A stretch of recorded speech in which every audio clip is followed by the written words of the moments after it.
যার অন্তরে নবীর প্রেম ছিল, আহলে বাইতের প্রেম ছিল, কোরআনের প্রেম ছিল, আইনের ভান্ডারি কোরআন অবজারভেশন করে যিনি বাস্তব জীবনকে বাস্তবায়ন করে করে তিনি ফিউচার পর্যন্ত পৌঁছে গেছেন, ওনার ফিউচার হয়ে গেছে অত্যন্ত ব্রাইটনেস, আলোকিত। জোরে জোরে বলেন না সুবহানাল্লাহ।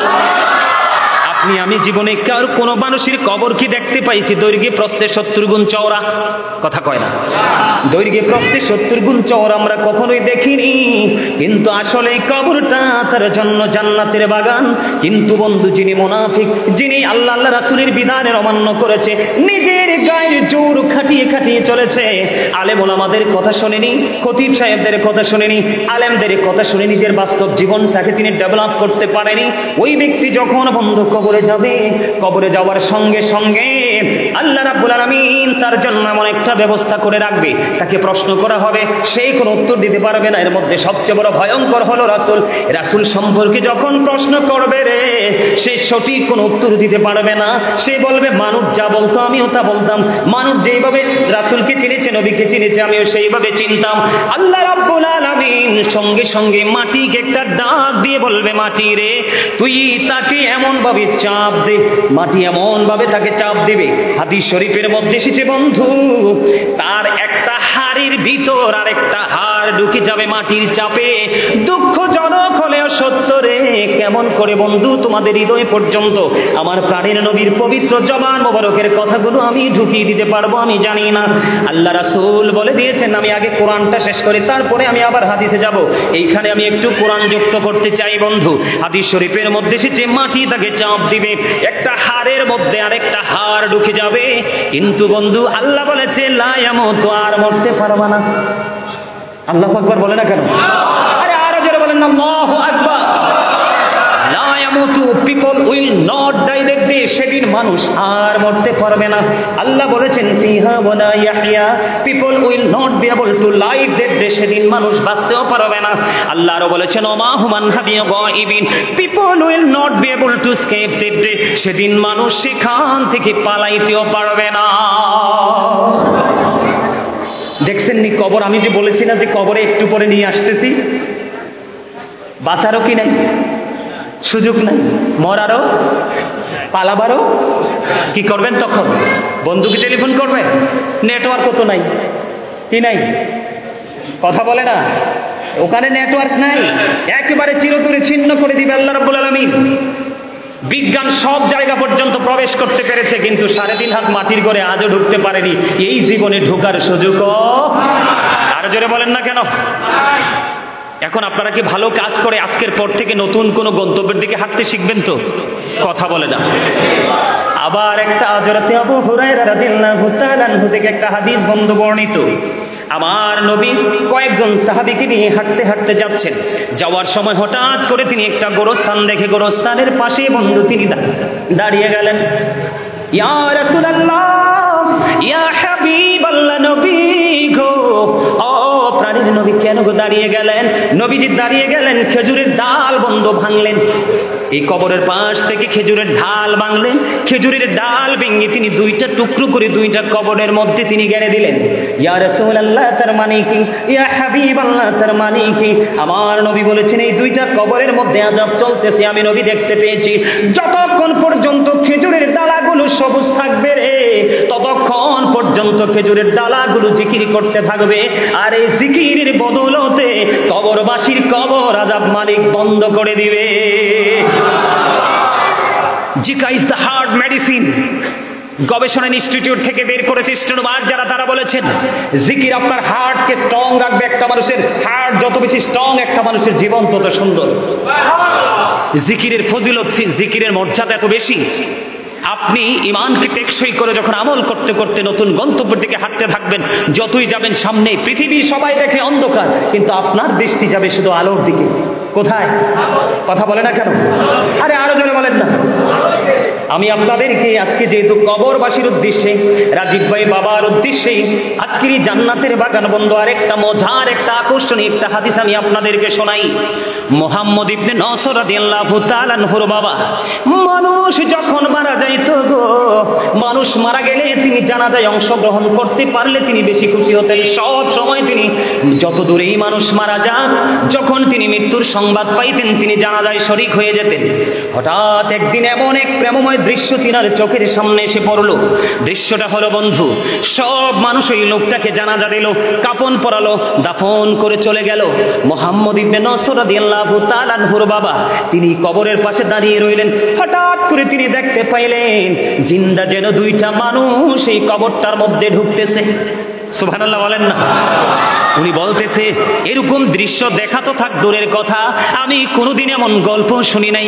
কি এমন আশ্চর্য খবর, মানুষ মারা গেল, একটা ডেড বডি কবরে রাখা হলো, কিন্তু কবরের মধ্যে মনে হয় যেন দুইটা জিন্দা মানুষ যেন প্রবেশ করতেছে। তিনি আশ্চর্য হয়ে গেলেন। তিনি এখানে দাঁড়ায় রইলেন, অনেকক্ষণ দাঁড়ায় রইলেন। দাঁড়ায় থাকতে থাকতে হঠাৎ করে তিনি দেখতে পাইলেন একজন বের হয়ে চলে যাচ্ছে, ওনার সাথে তিনি কথা বলতে পারলেন না। আরো একজন এখনো পর্যন্ত এই নতুন কবরের মধ্যে প্রবেশ করে আছে রে।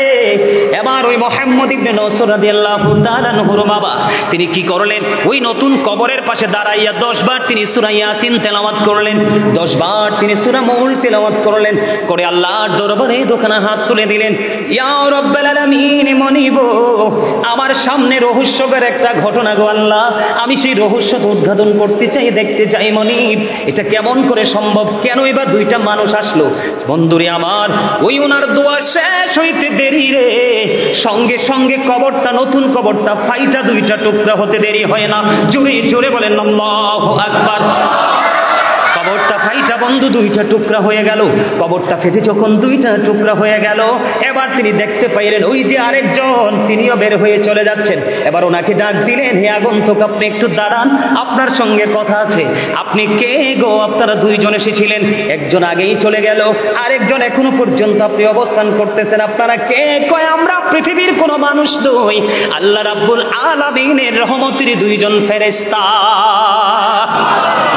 আপনাদের কাজ কি? আপনারা কেন গো এসেছেন? ওই আজকে যিনি ইন্তেকাল করেছে, যাকে কিছুক্ষণ আগে সমাহিত করা হয়েছে, উনি আল্লাহর এমন একজন প্রিয় বান্দা। আল্লাহ রাব্বুল আলামিন আমাদেরকে, ওই আল্লাহ রাব্বুল আলামিন মনোনীত করে রেখেছেন, আমাদেরকে পাঠিয়েছেন যে ওনাকে যখন ফেরেশতারা প্রশ্ন করবে, উনি যদি উত্তর দিতে না পারে উত্তরগুলো যেন শিখিয়ে দে। জোরে জোরে বলেন না সুবহানাল্লাহ, আর জোরে বলেন সুবহানাল্লাহ। বন্ধুরে আমার, জান্নাতি যারা তাদের নিয়ামতের অভাব নাই। জান্নাতি যারা, আল্লাহর প্রিয় বান্দা যারা, তারা কবর থেকেই নিয়ামত বরাদ্দ হয়ে যাবে। আল্লাহ রাব্বুল আলামিন পবিত্র কালামে হাকিমে বলে দিয়েছেন, ইনদা রাব্বিহিম ইউরযাকুন, আল্লাহ রাব্বুল আলামিন তাদের জন্য জান্নাতি খাবার বরাদ্দ করে রেখেছেন। জোরে জোরে কন্যা সুবহানাল্লাহ, আর জোরে। আমরা তো জানি মানুষ মারা গেলে কি করে,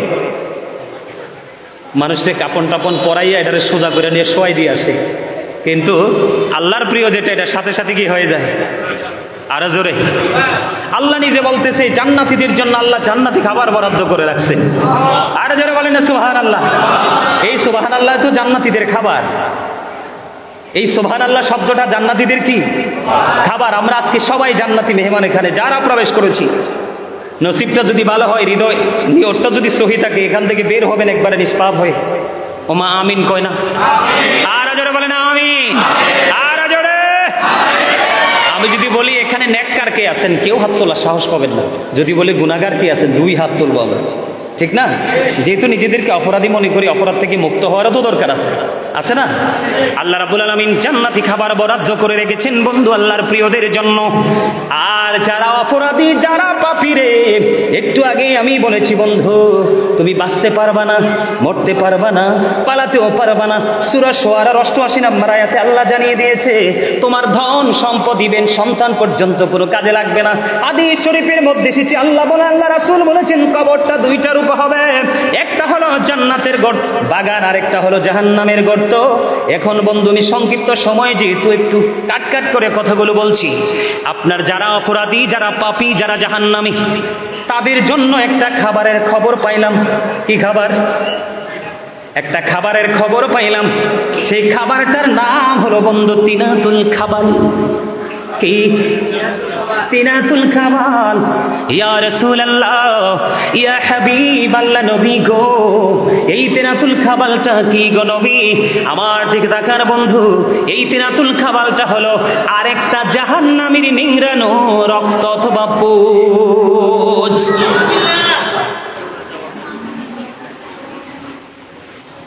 শেষ করে দিন, শেষ করে দিন, টেনশনের দরকার নেই। হ্যাঁ হ্যাঁ, আলোচনা করব। আমি তো আমাদের টেনশন করতেছি। আজকে একটু পিছাই দেন, এটা আমারও দাবি, কারণ প্রতিদিন তো চাইলেও আসতে পারবেন। আপনি কি বলেন? আপনার অনুমতি ক্রমে, নাইলে তো হবে না। একটা কাজ করতে পারি, একটা পরে পরে নামাজটা জামাত শেষ করে চলে আসে, যেহেতু খাবার ব্যবস্থা আছে, সবাই চলে আসে। একবারই করলে দেখা। হ্যাঁ, দরকার হয় 10-15 মিনিট, 10-15 মিনিট একটু বাড়াইয়া। আচ্ছা না পিছাইলে, জাস্ট আমি শেষ করে দিব, অসুবিধা নেই। সম্মানিত উপস্থিতি, আপনারা আমার কথা শুনেন, শেষ করে দিব যথাসময়, কারণ নামাজ সবচেয়ে গুরুত্বপূর্ণ বিষয়। আপনারা একটু কেয়ারফুলভাবে বিষয়টা নেন, আপনারা এটা হালকা পাতলাভাবে নিন না। আমি আপনাদের পায়ে ধরে বলছি, অত্যন্ত ভয়ঙ্কর। আমাদের এখনকার সময়টাই ভয়ঙ্কর। আপনারা বলেন, আমার বাবাজি যারা আছেন, মুরব্বীরা, আপনাদের জীবনের ইতিহাসে এই বৈশাখ মাসে এমন অনাবৃষ্টি দেখছেন কখনো? কথা বলেন, দেখছেন? এত রৌদ্রের তাপ, প্রখরতা দেখেছেন? এটা আমাদের কর্ম। কেন জানেন? সূরা ইউনূসের 44 নম্বর আয়াতে আল্লাহ রাব্বুল আলামিন বলেছেন, ইন্নাল্লাহা লা ইয়াযলিমুন নাসা শাইয়্যা ওয়ালাকিন্নান নাসা আনফুসাহুম ইয়াযলিমুন। আল্লাহ বলেছেন, আল্লাহর বান্দার উপর জুলুম করে না, অত্যাচার করে না, বান্দা নিজেই নিজের উপর জুলুম করে। জোরে জোরে বলেন না নাউজুবিল্লাহ। এই বক্তব্যকে খণ্ডন করার দুঃসাহস আমাদের আছে? আল্লাহ বলেছেন, আল্লাহর বান্দার উপর অত্যাচার করে না, বান্দা নিজেই নিজের উপর অত্যাচার করে। অত্যাচারী যারা, আল্লাহ বলেছেন, আল্লাহু লা ইউহিব্বুজ জালিমিন। আল্লাহ বলেছেন, যারা অত্যাচারী আল্লাহ তাদেরকে ভালোবাসেন না। আল্লাহ রাব্বুল আলামিন আরো বলেছেন, ওমা লিজ জালিমিনা মিন আনসার। যারা জালেম, যারা অত্যাচারী, আল্লাহ বলেছেন, তাদের যত বড় বিপদে আসুক না কেন, আল্লাহ তাদের জন্য কোনো সাহায্যকারীও রাখবে। যেমন নমুনা হলো, বন্ধু ওপারে যাওয়ার পরে ফাইনাল খেলাটা হবে, একেবারেই বন্ধু ফাইনালটা হবে ওপারে যাওয়ার পরে। আপনি বাঁচতেও পারবেন না, আপনি মরতেও পারবেন না, পালাতে পারবেন না। পানির তৃষ্ণা যখন লাগবে, আপনার কলিজাটা খা খা শুরু করবে। আল্লাহর হাবিব জানিয়ে দিয়েছে, বান্দারে, ও আমার উম্মতেরা, তোমরা কতটা হতভাগা, তোমরা কতটা কপাল পোড়া। কত ওয়াজ শুনেছো জীবনে, কখনোই কর্ণপাত করনি। ওয়াজ শুনেছো, মাহফিলে বাড়ি গিয়ে ঝেড়ে ফেলে দিয়েছো। একটু যদি মাথায় রাখতে পারতা, জীবনটা এমন ভাবে বিপন্ন হতো না। আল্লাহর হাবিব বলেছেন, এত উত্তপ্ত গরম পানি তার মাথা দিয়ে ঢেলে দেওয়া হবে। কি দিয়ে? মাথা দিয়ে ঢেলে দেওয়া হবে।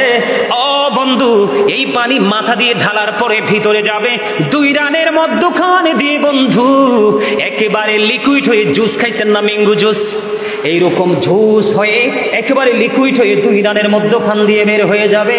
আহারে কষ্ট, বাঁচতেও পারবা না, মরতেও পারবা না, পালাতেও পারবা না। বন্ধু, আরেকটা দুঃখজনক খবর না বললেই নয়, তাদেরও খাবারের চাহিদা হবে। কি হবে? জাহান্নামীদেরও খাবারের চাহিদা হবে। সবচেয়ে বড় ভয়ঙ্কর খাবার, একজনের গায়ে ঘাম থাকলে আরেকজন ঘামটা সহ্য করতে পারে না, এখান থেকে স্থানান্তরিত হয়ে যায়। কিন্তু বন্ধু, তোমরা একটুখানি শোনো, আমার রাসূল বলে দিয়েছেন, জাহান্নামীদের যখন খাবারের চাহিদা হবে, আল্লাহ বলতেছে, হাবিব আপনি জানিয়ে দেন আমার উম্মতগুলোকে, আমি তাদের জন্য খাবার ব্যবস্থা করে রেখেছি। এই খাবারটার নাম হলো তিনাতুল কামাল। ইয়া রাসূলুল্লাহ, ইয়া হাবিবাল্লাহ, নবী গো, এই তিনাতুল কামালটার নাম কি? এটা হলো আরেকটা জাহান্নামীর নিংড়ানো রক্ত অথবা পুজ। আরেকটা জাহান্নামীর রক্ত পুজ, এটা কিন্তু আরেকটা জাহান্নামীকে খেতে দেওয়া হবে। জাহান্নামীদের কিন্তু কোনো মরণ নেই।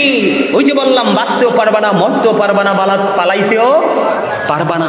বাঁচার কোনো সুযোগ, পালাবারও সুযোগ, মরারও সুযোগ। এই জন্য আমাদেরকে ভালো কাজ করতে হবে। জিকিরের মধ্যে অন্যতম একটা জিকির হলো, বলবো একটু, এক্ষুনি শেষ করে দিচ্ছি একেবারে অল্প সময়ের মধ্যে। হযরতে আবু যর রাদিয়াল্লাহু তাআলা আনহু থেকে হাদিস বর্ণিত। বাঁচার জন্য বলছি, বাঁচার রাস্তা দেখাচ্ছি, একেবারে সহজ সরল রাস্তা। মসজিদের খতিব সাহেবের সাথে প্রেম রাখবেন, তার সাথে প্রেমের বন্ধন তৈরি করে রাখবেন। মানুষ মাত্রই ভুল, কারণ লং সময় যখন এক পাশাপাশি থাকে, কিছু না কিছু ত্রুটি কিন্তু প্রকাশিত হয়। এটার জন্য কখনোই হুজুরদের সাথে শত্রুতা করিয়েন না বন্ধু, কারণ শয়তান সবার সাথে আল্লাহ লেলিয়ে দিয়েছে। শুধুমাত্র মানুষের ঈমানকে যাচাই যাচাই বাছাই করার জন্য। ঠিক কিনা বলেন?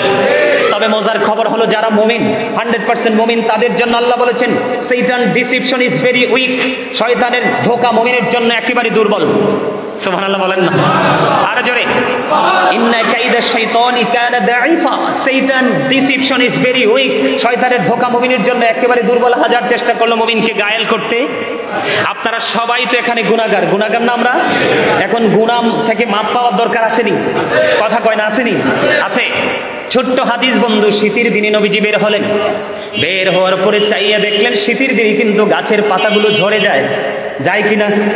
সব পাতা ঝরে যায়, কিছু কিছু গাছের পাতা ছাড়া। নবীজি দেখলেন গাছের পাতা ঝরতেছে। হাদিস শরীফের মধ্যে এসেছে আমার নবী গাছের ঢাল ধরলেন। যেই গাছের পাতা অটো জোরে ধরলে আরো বেশি জোরে না? এবার আবু জরকে ডাক দিলেন। আবু জর উত্তর দিলেন লাব্বাইকা ইয়া রাসূলুল্লাহ, আমি হাজির। এবার বন্ধু আমার নবীজি দেখে দেখে বললেন, রে আবু জর, চাইয়া দেখো শীতের কারণে শুষ্ক হয়ে গাছের পাতাগুলো কেমনি জোরে জোরে পড়ে যায় রে। আমার উম্মতগুলো আল্লাহর কুদরতি কদমের মধ্যে, আল্লাহর বান্দাগুলো আল্লাহর কুদরতি কদমের মধ্যে যখন নামাজের মাধ্যমে পবিত্র সুন্দরী কপালটা যখন লাগিয়ে দিবে, সে যখন নামাজ পড়বে, নামাজ পড়তে দেরি রে ওই শীতের দিনের গাছের পাতার মতো তার জীবনের গুনাহগুলি ঝরতে দেরি করবে না। আমি আজকে রাজীব ভাইকে আন্তরিকভাবে এবং তার পরিবার এবং তার সাথে সহযোদ্ধা যারা আছে সবাইকে আন্তরিকভাবে মোবারকবাদ জানাচ্ছি এবং আপনাদেরকেও জানাচ্ছি এত সুন্দর একটা আয়োজন করার জন্য, এবং আপনাদের উপস্থিতিটা ছিল অত্যন্ত চমৎকার। আপনাদের সবাইকে আন্তরিকভাবে মোবারকবাদ জানাচ্ছি। সম্মানিত উপস্থিতি, আপনারা আমার সকলের আপন স্বজনই কবরে আছে। যদি অন্য কোনো সপ্তাহে অন্য কোনো দিন না পারেন, প্রত্যেকটা শুক্রবারে হলো বাবার কবর জিয়ারত করতে যাবেন, মায়ের কবর জিয়ারত করতে যাবেন। রাসূল বলেছে যদি সন্তানটা বাবা মার অবাধ্য হয়, তারপরেও যদি প্রত্যেক জুমায় সে ধারাবাহিকভাবে বাবা মার কবর জিয়ারত করে, আল্লাহ রাব্বুল আলামিন তাকে পিতামাতার বাধ্য সন্তান হিসাবে কবুল করে নেয়। আরো জোরে, রাসূল বলেছেন হতভাগা সে, হতভাগা সে, হতভাগা সেই। রাসূল গো, কে সেই হতভাগা? পিতামাতা দুজনকে পেল অথবা একজনকে পেল, তাদের সেবা করে সে জান্নাতি হতে পারলো না, তার মতো হতভাগার কেউ হতে পারে না। যাদের পিতামাতা কবরে চলে গেছে তাদের জন্য শুধু হাদিয়া পাঠাবেন, গরিবদেরকে খাওয়াবেন, আত্মীয় স্বজনকে দিবেন, শুধু আল্লাহকে বলে দিবেন আল্লাহ এই দান আমার বাবার জন্য হাদিয়া হিসেবে কবুল করে নাও। হাদিস শরীফের মধ্যে এসেছে আল্লাহ রাসূল বলেছেন পাহাড়ের ন্যায় বিশাল আকারে আপন স্বজনের কবরে হাদিয়া আল্লাহ পৌঁছে দেয়। আর যারা কন্যা সুবহানাল্লাহ, যাদের আপন স্বজন কবরে তাদের জন্য শুধু হাদিয়া পাঠাবেন, দান করবেন, গরিবদেরকে খাওয়াবেন, মসজিদে টাকা দিবেন, মাদ্রাসায় দিবেন, কোনো মেয়ের বিয়ে না হলে বিয়ে দিয়ে দিবেন, যদি তৌফিক থাকে, কারো কাপড় নাই কাপড় দিয়ে দিবেন। শুধু একটা উদ্দেশ্য থাকবে আল্লাহ আমার আপন স্বজনের হাদিয়া হিসাবে দিয়ে দিলাম। আর যাদের পিতামাতা দুনিয়ায় বেঁচে আছে তাদের পিতামাতাকে বাবা মা অসুস্থ হলে তার কাছে বসতে হবে, মাথায় হাত বুলি দিতে হবে, তার যা প্রয়োজন তাকে দিতে হবে, সেবা করতে হবে। কাজের লোক রাখলে কিন্তু হবে, কাজের লোক রাখলে কিন্তু হবে। বাবা মা তো কিন্তু আপনার আমার সেবার সময় কিন্তু কাজের লোক রাখে নাই, জীবনটাকে তেজপাতা করে ফেলেছে বাবা এবং মা। করছে কিনা বলেন? একদিন আমার রাসূলকে প্রশ্ন করা হলো, ইয়া রাসূলুল্লাহ, আমার আব্বা আমার অর্থগুলো নিজের মতো করে খরচ করতে চায়। এখন আমার নবী ডাক দিয়া বলতেছে শুধু তুমি না, শুধু তুমি না রে, তোমার টাকা না, শুধু টাকা না, তোমার দৌলত না, তুমি নিজেও তোমার বাবার সম্পদ। বাবা যেইভাবে চায়, মা যেইভাবে চায় তোমাকে কাজে লাগাতে পারবে, তুমি না শব্দ ব্যবহার করতে পারবা না। কারণ রাসূলকে যখন প্রশ্ন করা হলো, নবী গো আমার কাছ থেকে সবচেয়ে ভালো আচরণ, মিষ্টি আচরণ পাওয়ার হক কার বেশি? রাসূল বললেন ক্বালা উম্মুকা, তোমার মা। ক্বালা সুম্মা মান, তারপরে কে? রাসূল বললেন ক্বালা উম্মুকা, তোমার মা। আবার প্রশ্ন করলেন ক্বালা সুম্মা মান, তারপরে কে? আমার নবী বললেন ক্বালা উম্মুকা, তোমার মা। আবার প্রশ্ন করা হলো ক্বালা সুম্মা মান, তারপরে কে? নেক্সট কে? এবার আমার রাসূল বলেছেন ক্বালা আবুকা, তোমার বাবা। সম্মানিত উপস্থিতি, আপনাদেরকে আর কষ্ট দিতে চাই না। আসলে আপনাদের উপস্থিতি এবং মনোযোগ আমার কাছে অসাধারণ লাগছে। রাজীব ভাইকে অন্তর থেকে এবং আপনার পরিবারকে অসংখ্য মোবারকবাদ জানাচ্ছি, এবং পাশে পাশে আমার ভাই অত্যন্ত মনোযোগ সহকারে তিনি কথাগুলো শুনেছেন এবং আদবের সাথে বসেছেন, উপস্থিত হয়েছেন। আপনাদেরকেও সাথে সাথে আন্তরিক মোবারকবাদ জানিয়ে আমার অগোছানো আলোচনা এখানেই সমাপ্ত করছি। আবার যদি কখনো কোথাও দেখা হয় নতুন কোনো বিষয় নিয়ে হাজির হব। আজকে যদি কথায় গিয়ে কষ্ট পেয়ে থাকেন আল্লাহর রাস্তে ক্ষমা করে দিবেন, আর যদি ভালো লেগে থাকে কথাগুলোর উপর ভিত্তি করে আমল করার চেষ্টা করবেন। আল্লাহ যেন আমাদের সবাইকে ইসলামী জিন্দেগি দান করে। সকলে বলুন আমিন।